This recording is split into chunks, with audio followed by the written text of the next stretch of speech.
Mališane koji se leče na dečijem odeljenju i odeljenju dečije hirurgije Zdravstvenog centra Studenica danas su iznenadili i obradovali članovi Udruženja Kraljevina Srbija i članovi kluba američkog fudbala Kraljevske Krune. Oni su im danas uručili igračke, donaciju princa Aleksandra II. Karađorđevića i njegove supruge, princeze Katarine.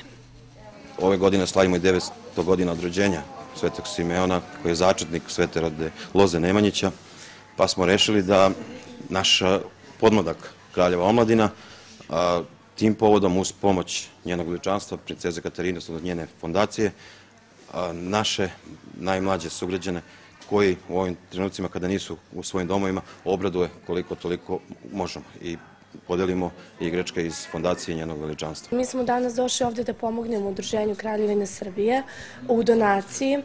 Došli smo da podelimo paketiće za decu svih uzrasta.